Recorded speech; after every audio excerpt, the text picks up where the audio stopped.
Hey there, dungeon builders. My name is Can, and with my colleague Egon, we are making a game about building and managing your own dungeon. And this is going to be our first dev diary. Let's see how it goes. Also, if you would like to read the diary in text form, make sure to take a look at the description down below. So even though this is going to be our first dev diary, we've actually been working on Dungeon Tycoon for a few months now. And since we are super bad at documenting things, I will try to dig around our Discord chat to find some footage and pictures. But this is a really exciting moment for us, and we can't really wait to share our journey with you. So grab a seat, get cozy, and let's have a chat about our game. So first of all, what is a Dungeon Tycoon? Well, I'm glad you asked. Dungeon Tycoon is a concept I had in my mind for a long time. It is inspired by classics such as Dungeon Keeper and Roller Coaster Tycoon. In Dungeon Tycoon, you get to wear the architect's hat, designing beautiful but most importantly, highly profitable dungeons. You will hire monsters, decorate your dungeon, set up shops, and do everything you can to attract adventurers and make a tidy profit while you're at it.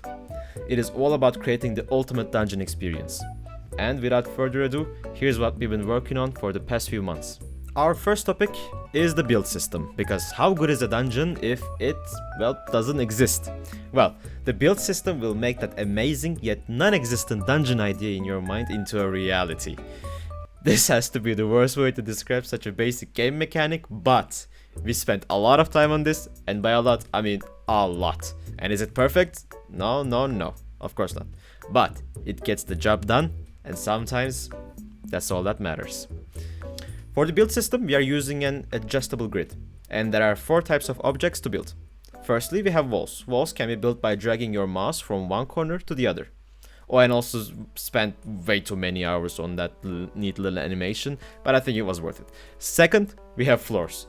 They're just like walls, but they are placed on a separate grid system than the rest, so that they don't occupy any space. Then we have the normal placeables. These are normal items that you can place anywhere you want, as long as it is in the dungeon boundaries.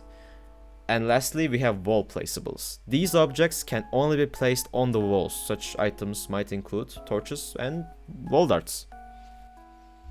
I have also been working on some UI, but I'm not sure if I like it yet.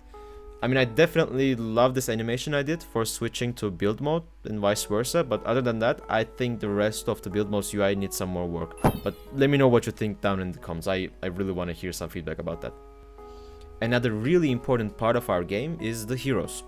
Heroes essentially are your customers. There will be many ways of making money from these heroes that visit your dungeon, but for right now, the only way we implemented so far is the entrance fee. So every time a hero gets spawned and goes into your dungeon, you get some money.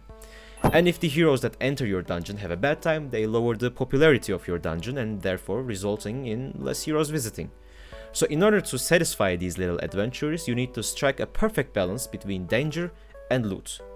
Because danger is good, but up until some point.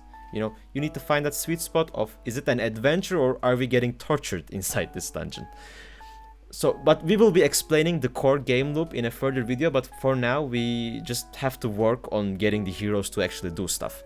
And for this we are using a neat little framework that allows us to easily create behavior trees. I'll be putting a link to the framework down in the description section if you would like to take a look at it yourself, but it made our lives so much easier.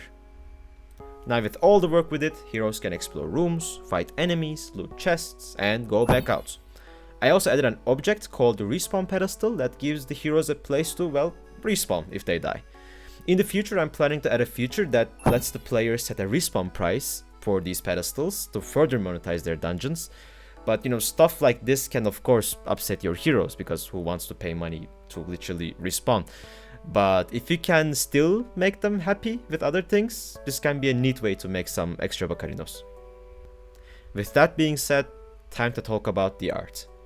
As you can clearly see, I'm using the most unique art style that no other video game ever used before. But all jokes aside, if you really want to comment down, hey, that looks like Minecraft, I get it. But in my defense, I sincerely think that this art style fits the game I have in my mind perfectly. Also, I'm trying to break the art limitations Minecraft had with some neat details and extra geometry here and there. For example, these walls have slightly extruded bricks on them, and I don't know if you noticed, but I'm also using a custom shader I created using Unity's shader graph to create slight variation between every wall and floor tile so they don't look exactly the same. In general, I would say the visuals are nowhere near how I want them, but for now I'm getting just a good feeling about where the game is in terms of looks. Oh, and I also created moths around the fire because moth. Well, that's all from us for now.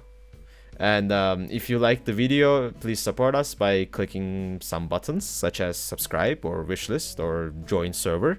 And thank you so much for watching, and we will see you next time. Bye bye.